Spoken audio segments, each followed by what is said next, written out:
मेहर report शान Ali Sheikh. Sindh action committee जे convener साईं जलाल महमूद शाह समेत समूरन क़ौमी अॻवाननि कारकुननि ते दाख़िल थियल कूड़नि केसनि गिरफ़्तार थियल क़ौमी कारकुननि जी आज़ादी लाइ सिंध यूनाइटेड पार्टी दादू पारां ज़िले सदर सिकंदर सोढर, सीनियर नायब सदर हाजी खान मारफाणी, कबरी सिकंदर सोढर, हमीद सूमरो, दुआ हमीद सूमरो ऐं ॿियनि ॿारनि न्याणियुनि समेत चोथें ॾींहुं बि नेशनल प्रेस क्लब मेहर अॻियां अलामती बुख हड़ताल कैंप क़ाइम करे एहतजाज कयो।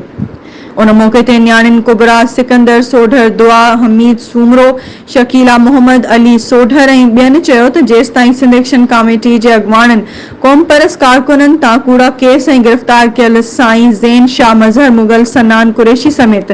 समूरनि बांदी असीरनि खे आज़ाद न कयो वेंदो ऐं सिंध जे वसीले ज़रदारी लीग सिंध हुकूमत मलिक रियाज़ जी कब्ज़ा खोरी ख़त्म न थींदी तेसिताईं असांजो एहतजाज जारी रहंदो।